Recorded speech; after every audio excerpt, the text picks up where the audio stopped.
Hay momentos en la historia que solo Dios puede explicar, mis hermanos. Y lo que ocurrió en la Mezquita Azul de Estambul fue uno de esos momentos. Un gesto aparentemente simple, pero que sacudió estructuras. Un no, educado pero firme, que reverberó por todo el mundo católico. Porque a veces rechazar es más profético que aceptar. Y aquel sábado, el Papa León X hizo algo que sus predecesores no hicieron. Él dijo, no. Y ese no, mis amados, lo cambió todo. Estambul, mezquita del Sultán Ahmed. El aire estaba pesado, no de humedad, sino de expectativa, porque millones de ojos observaban, periodistas, teólogos, católicos tradicionales apretando con fuerza el rosario, mientras progresistas esperaban gestos ecuménicos y nacionalistas turcos aguardaban el respeto protocolar. El convoy papal se detuvo, las puertas se abrieron lentamente y allí, en ese instante exacto, comenzaba el drama silencioso que definiría el pontificado de León X. Descendía del vehículo con aquella sotana blanca impecable, el rostro sereno, pero los ojos algo que pocos percibían, peso, decisión. Porque él sabía exactamente lo que vendría después, y ya lo había decidido. Un joven imán se acercó al Papa con una sonrisa respetuosa. Santidad, sea bienvenido a nuestra casa de oración, decía con reverencia genuina. Como es costumbre y tradición del lugar, el joven gesticuló hacia los zapatos, una forma de respeto hacia el espacio considerado sagrado por los musulmanes. El Papa asintió, sin vacilaciones. Se agachó, se quitó los zapatos negros con calma y quedó allí con calcetines blancos. Y había algo profundamente humilde en aquel gesto. Un hombre de 80 años, líder de más de 1.000 millones de almas, descalzo en tierra extranjera. El imán sonrió más ampliamente. Gracias, santidad. Venga, por favor. Y entraron juntos en aquella inmensidad de 4.000 metros cuadrados de belleza arquitectónica. 260 ventanas filtraban la luz dorada de la tarde. Más de 100.000 azulejos turquesa revestían las paredes como obra de arte divina. Las alfombras persas amortiguaban los pasos de todos los que caminaban allí, creando un silencio casi sagrado, profundo. Pero detrás del Papa, a 3 pasos de distancia, la tensión era palpable. El cardenal secretario de Estado caminaba rígido, los hombros tensos como quien carga un peso invisible. Monseñor David Marchet, joven sacerdote asistente, estaba a su lado, y entre ambos había un silencio lleno de expectativa, porque habían discutido sobre esto la noche anterior, qué hacer si llegaba la invitación, y sabían que llegaría. Era solo cuestión de tiempo. Marchet susurró, la voz tensa pero contenida. Eminencia, si él acepta rezar aquí, los tradicionalistas van a explotar. Todavía no olvidaron a Francisco. El cardenal respondió sin mirar, con los ojos fijos en la sotana blanca al frente. Si él rechaza, los turcos interpretarán como insulto grave y décadas de diálogo interreligioso. ¿Qué diálogo?, interrumpió Marchet, más alto de lo que pretendía. Algunos guardias miraron hacia ellos. Él bajó la voz, pero la urgencia permaneció. Eminencia, con todo respeto, ¿qué diálogo funciona cuando nuestros propios fieles están confundidos sobre qué creer? El cardenal por fin lo miró. Aquellos ojos cansados revelaban décadas de diplomacia vaticana pesando sobre sus hombros. Hijo, el mundo cambió. No podemos ser tan inflexibles como... El evangelio no cambió, cortó Marchet con firmeza. Y su voz temblaba ahora, no de ira, sino de pasión genuina. Cristo no cambió, eminencia. Mateo capítulo 7 lo deja claro, la puerta es estrecha. No existen muchos caminos hacia Dios. Solo hay uno. Y cuando los líderes de la Iglesia sugieren lo contrario, aunque sea sutilmente, aunque sea diplomáticamente, escandalizan a los pequeños. Pausó, respiró hondo y continuó con voz quebrada. Y el Señor sabe lo que Cristo dijo sobre escandalizar a los pequeños. Más le valdría que le colgaran una piedra de molino al cuello y lo arrojaran al mar. Mateo 18:6. El silencio entre ellos ahora era gélido, cortante como una hoja, porque ambos sabían que Marchet no solo citaba la Escritura, estaba haciendo una acusación pastoral directa. Y el cardenal no tenía una respuesta lista, porque en el fondo de su corazón él también cuestionaba cuántos pontificados habían pasado en los que gestos bonitos generaron confusión doctrinal profunda. Juan Pablo II besando el Corán como gesto de respeto. Benedicto XVI rezando en una mezquita en silencio contemplativo. Francisco diciendo públicamente que todas las religiones llevan a Dios. ¿Y los fieles? Los fieles ya no sabían qué creer, no sabían cómo evangelizar a los perdidos. Porque si todas las religiones llevaban a Dios, ¿por qué predicar a Cristo crucificado? ¿Por qué misiones? ¿Por qué martirio? Al frente, el Papa caminaba despacio, observando todo con atención reverente, los azulejos, el nicho ornamentado que apunta a la Meca. No decía nada, solo miraba, absorbía, reflexionaba. Y en su mente una oración silenciosa, pero fervorosa, subía al cielo. Señor, no permitas que sea piedra de tropiezo para tus hijos. Muéstrame el camino correcto. No el que agrada a turcos, ni el que agrada a progresistas, ni el que agrada a tradicionalistas, sino el que te agrada a ti. Solo eso importa. Solo eso, Señor. El imán se aproximó de nuevo. Era el momento decisivo. Santidad, si desea un momento de oración aquí con nosotros, sería un gran honor. Sus predecesores. Y allí, en ese segundo preciso, el mundo pareció detenerse completamente. Las cámaras se enfocaron. Los periodistas contuvieron la respiración. El cardenal cerró los ojos con fuerza, esperando lo peor. Marchet rezó bajito, casi inaudible. El Papa levantó la mano suavemente, pero había firmeza en aquel gesto simple. Agradezco profundamente la hospitalidad generosa que nos ofrece, hermano. Este es un lugar bellísimo, realmente un testimonio impresionante de fe y devoción a su Dios. Pero prefiero solamente observar en silencio, en espíritu de recogimiento y respeto mutuo. El imán vaciló visiblemente. No era la respuesta que esperaba. Pero santidad, el Papa Francisco cuando estuvo aquí. Yo no soy el Papa Francisco. La voz de León X era suave como seda, pero contenía acero templado, una firmeza innegociable. Cada pontífice tiene su propia manera de servir a Dios y a la Iglesia, hermano. Y mi manera es buscar claridad en todo. No porque no respete su fe sincera, lejos de eso, sino porque respeto profundamente la mía. Y la oración para nosotros, los católicos, no es solo pronunciar palabras bonitas al viento. Es comunión íntima, es diálogo profundo con Dios a través de Jesucristo. Y ese diálogo tiene lugar propio, tiene contexto apropiado. Lo miró directamente a los ojos, con respeto genuino. Rezar aquí públicamente, ante las cámaras del mundo entero, enviaría un mensaje confuso a mis hijos esparcidos por las naciones. Parecería que todas las oraciones son iguales en esencia, que todos los caminos espirituales llevan inevitablemente al mismo destino. Y no puedo decir eso, hermano, porque Cristo no dijo eso. Él lo dijo con absoluta claridad: yo soy el camino, la verdad y la vida. Nadie viene al Padre sino por mí. Juan 14:6. El Papa respiró hondo, manteniendo el tono respetuoso. Y si yo no defiendo esa verdad revelada, incluso cuando duele, incluso cuando parezco descortés o inflexible, entonces no soy un verdadero siervo de Cristo. Solo sería un siervo de la aprobación humana. Y eso, mi querido hermano, sería traición a mi vocación. El silencio que siguió fue pesado como plomo. El imán asintió respetuosamente, pero ahora con frialdad evidente. Se retiró sin más palabras. El Papa continuó caminando con calma por el interior de la mezquita, y detrás de él se manifestaron dos reacciones opuestas. Marchet cerró los ojos con fuerza, sintiendo profunda gratitud inundar su pecho. Gracias a Dios, susurró aliviado. El cardenal secretario, al contrario, estaba visiblemente tenso, preocupado. Santidad, acaba de crear un incidente diplomático grave, murmuró al asesor. Pero el Papa lo oyó perfectamente y, sin volverse, respondió con calma. Prefiero 1000 incidentes diplomáticos antes que un único escándalo teológico, eminencia. Porque la diplomacia se repara con conversaciones francas, el escándalo espiritual se repara con siglos de sufrimiento. Pregunten a los ortodoxos si no es verdad. Y había verdad cortante en esas palabras, porque la Iglesia católica y la ortodoxa estaban separadas hacía casi 1000 años.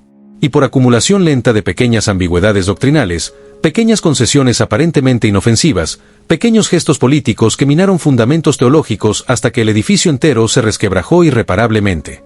El Papa había aprendido con dureza la historia, la claridad, incluso cuando impopular, era verdadera misericordia, porque la confusión pastoral destruía almas. Y él prefería ser llamado inflexible en la tierra antes que oír de Cristo en el juicio final: ¿por qué confundiste y escandalizaste a mis pequeños? Salieron de la mezquita 15 minutos después. El Papa se puso los zapatos con calma. Los periodistas gritaban preguntas urgentes. Santidad, ¿por qué no rezó? ¿Fue decisión política o religiosa? ¿Está rompiendo con la línea de Francisco? Él no respondió ninguna. Solo entró al vehículo en silencio. Pero Marchet notó algo significativo, una leve curvatura en los hombros del pontífice. No de derrota, ni de arrepentimiento, sino de peso. Peso sagrado de decisiones que cuestan caro. Porque liderar no era elegir entre lo obviamente correcto y lo obviamente incorrecto. Eso era fácil. Liderar era elegir entre dos aparentes bienes y discernir cuál servía mejor al reino eterno de Dios. Y ese día el Papa había elegido claridad sobre aprobación mundana, verdad sobre simpatía diplomática. Eso costaba, mis hermanos. Siempre costaba caro. En el coche, el cardenal habló por fin. Santidad, comprendo la preocupación genuina con el escándalo teológico, pero el diálogo interreligioso es fundamental, especialmente aquí en Turquía, donde los cristianos son minoría perseguida continuamente. Si nos cerramos en nuestra doctrina, no nos estamos cerrando en nada, Eminencia, interrumpió el Papa, la voz cansada pero firme. Estamos siendo brutalmente honestos por primera vez en décadas. El diálogo verdadero no comienza con mentiras diplomáticas.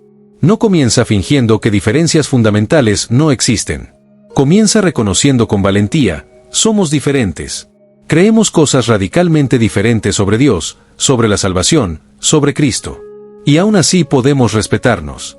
Podemos buscar la paz juntos. Podemos trabajar por el bien común de la humanidad. Miró por la ventana viendo pasar Estambul, minaretes, cúpulas, historia viva. Pero no puedo hacer eso sacrificando la verdad revelada. Porque si sacrifico la verdad para ganar amistad pasajera, no he ganado un aliado verdadero. Solo he ganado un cómplice de mi propia infidelidad a Cristo. Marchet, desde el asiento delantero, sintió algo que no esperaba sentir, esperanza renovada. Porque finalmente, después de años de pontífices que parecían más preocupados por agradar al mundo secular que por guiar la Iglesia de Cristo, por fin había uno dispuesto a ser impopular por la verdad. Y eso, mi hermano, eso era lenguaje profético. Pero la historia no terminaba allí, porque mientras el Papa regresaba a su hospedaje, mientras titulares sensacionalistas se publicaban en tiempo real, mientras católicos tradicionalistas respiraban aliviados y progresistas torcían el gesto indignados, una reunión se estaba convocando con urgencia. Y en esa reunión, descubrirías que la negativa a rezar en la mezquita no fue solo un gesto personal, fue una declaración pública de principios. Fue el inicio de algo mucho mayor. Porque el Papa León X no vino a Turquía solo para visitar templos históricos. Vino con una misión clara, reunificar cristianos divididos. Y para hacerlo con integridad, primero necesitaba clarificar qué significaba realmente ser cristiano en el siglo XXI. 3 horas después de la visita histórica, en la cerrada y protegida. Lejos de las cámaras, la verdad sería dicha sin filtros. Duela a quien le duela. El cardenal Camarlengo rompió el silencio pesado. Primero, Pietro Parolin, 80 años vividos intensamente, decano del colegio cardenalicio, hombre que vio papas ascender y caer. Santidad. Las reacciones ya empezaron a llegar de todos los continentes. Su voz estaba controlada, pero la tensión era innegable. La prensa turca está profundamente dividida. Nacionalistas cristianos aplauden la firmeza. Autoridades islámicas están, digamos, diplomáticamente bastante decepcionadas con la negativa. Y dentro de la misma iglesia. Vaciló. El Papa completó. Dentro de la iglesia, la mitad me llama santo valiente y la otra mitad fanático insensible. No es novedad alguna, Eminencia. Ocurre siempre que alguien osa ser claro doctrinalmente. El cardenal Martínez, progresista ampliamente conocido, se adelantó en la silla, argentino de 58 años, protegido. Gente de Francisco. Santidad, con todo el debido respeto, siempre empezaba así. ¿Lo percibía? Con todo respeto, antes de discrepar frontalmente, la negativa pública puede ser fácilmente interpretada como hostilidad directa hacia el Islam como religión. Y en un momento histórico delicado en el que los cristianos están siendo brutalmente atacados, masacrados y perseguidos en países musulmanes. Precisamente por eso no recé públicamente. El Papa interrumpía con firmeza, pero la gentileza permanecía. Porque si rezo en una mezquita públicamente ante las cámaras transmitiendo al mundo entero, ¿qué mensaje exacto estoy enviando a los cristianos perseguidos en Nigeria, en Pakistán, en Irak, en Afganistán? Se inclinaba hacia adelante intensamente. Estoy diciendo implícitamente que la religión que los persigue violentamente es igualmente válida espiritualmente. Que no importa si confiesas a Cristo crucificado o a Mahoma como profeta, porque todo lleva inevitablemente al mismo lugar. Un silencio absoluto invadía la sala. Nadie se atrevía a responder aquella pregunta devastadora. El Papa continuaba implacablemente. ¿Cómo fortalece eso su fe? ¿Cómo anima a los mártires a permanecer firmes ante la presión insoportable para convertirse al Islam bajo amenaza de muerte? ¿Cómo miro a los ojos de un mártir nigeriano y le digo, muere valientemente por Cristo, pero debes saber que el Islam también salva por igual? ¿Es eso lo que hacemos ahora? ¿Ese es el evangelismo moderno que ofrecemos? Martínez bajaba los ojos derrotado. No tenía una respuesta defendible. El Papa suspiraba pesadamente. La claridad doctrinal, mis hermanos, no es crueldad insensible, es verdadera misericordia, porque la confusión pastoral mata la fe lentamente. Y yo prefiero ser absolutamente claro e impopular antes que permanecer ambiguo y ser aplaudido por un mundo que rechaza a Cristo. Pero el obispo Tavares, un joven brasileño, levantaba la mano educadamente, un hombre de 40 años, teología de la liberación en las venas. Santidad. Pero Jesucristo comió con publicanos despreciados y pecadores condenados por la sociedad. Él no se aisló arrogantemente, dialogó amorosamente con todos. El Papa sonreía, pero era una sonrisa triste. Sí, Excelencia. Jesús comió fraternalmente con pecadores rechazados, pero nunca, jamás dijo que su pecado estaba perfectamente bien. Nunca fingió diplomáticamente que sus caminos errados llevaban a Dios Padre. Él amó incondicionalmente, acogió misericordiosamente, pero también dijo con absoluta claridad, vete y no peques más. Juan capítulo 8, versículo 11. El amor sin verdad no es amor genuino, es complacencia mortal. Y la complacencia no salva a nadie eternamente. El cardenal Okoye, nigeriano respetado, hasta entonces en profundo silencio, finalmente habló.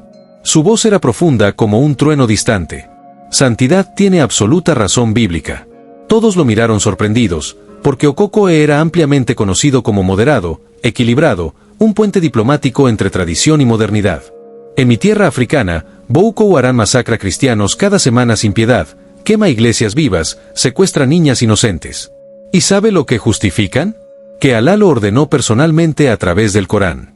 Y cuando el Papa besa el Corán públicamente, cuando el Papa reza reverentemente en la mezquita, cuando el Papa declara que todas las religiones son caminos válidos hacia Dios, ¿sabe lo que mi pueblo sufrido pregunta desesperado? Hizo una pausa, los ojos visiblemente empañados. Preguntan, quebrados, Padre, ¿por qué murió entonces mi hijo? Si el Islam también salva igualmente, ¿por qué no se convirtió y permaneció vivo? El silencio ahora era absolutamente sepulcral, porque Okoye había tocado la herida sangrante que nadie quería exponer abiertamente, la consecuencia pastoral directa de la ambigüedad teológica moderna.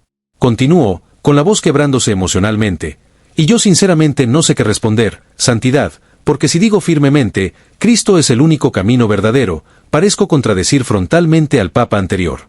Y si digo diplomáticamente, todos los caminos llevan a Dios, entonces los mártires cristianos murieron por absolutamente nada. Las lágrimas corrían libremente. Por eso, Santidad hizo lo correcto en la mezquita. Hoy, por primera vez en largos años, tenemos un Papa que elige proteger a los mártires antes que agradar a diplomáticos seculares.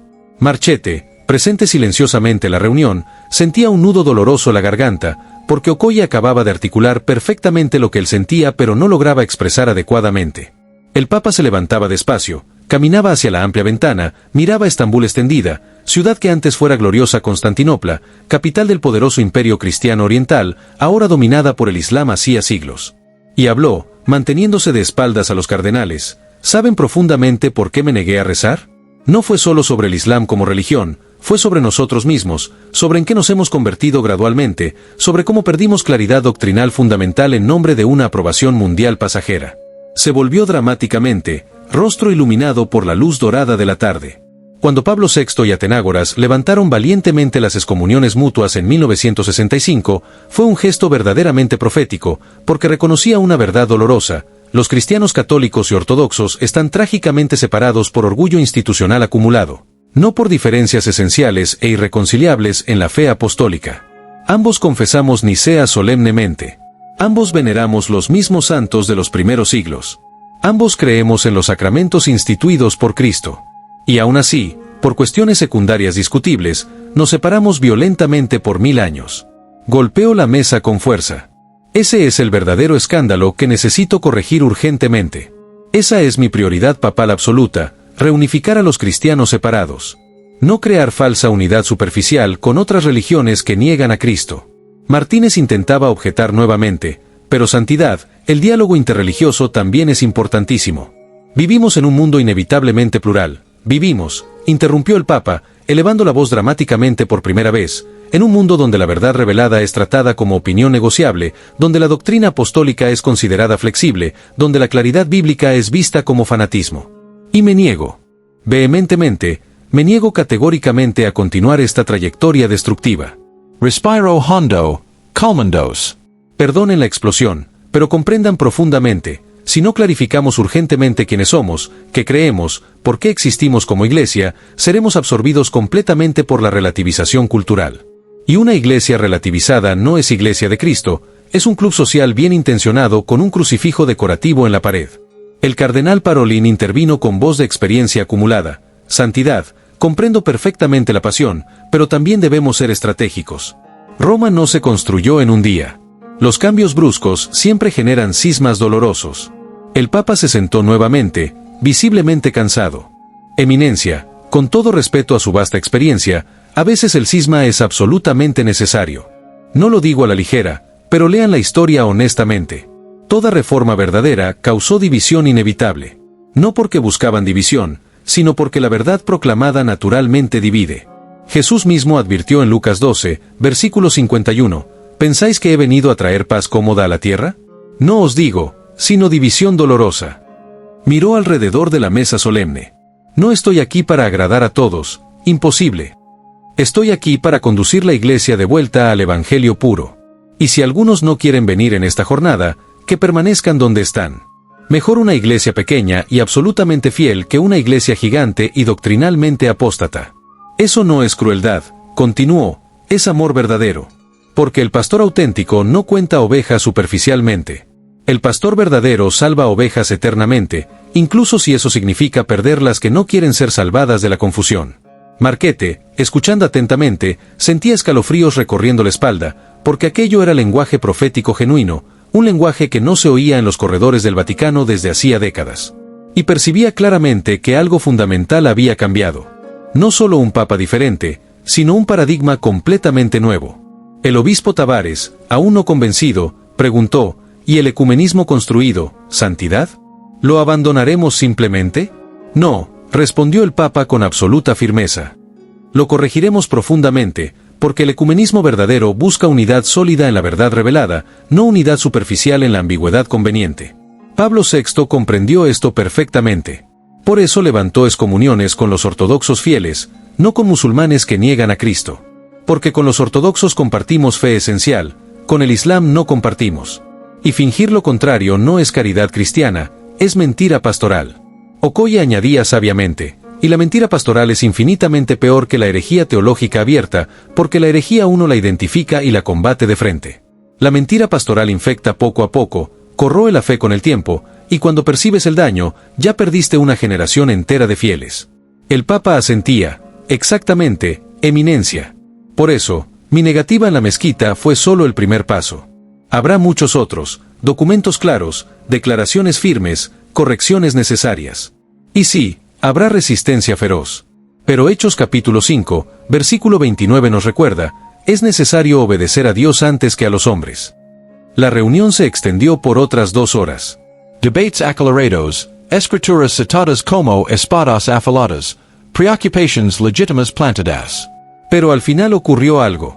Martínez, el progresista que había objetado al inicio, se levantó temblando y, con voz entrecortada, declaró, «Santidad, pido perdón con humildad. El Señor me hizo ver mi grave error. Durante muchos años prioricé la aprobación del mundo secular sobre la claridad de la fe apostólica.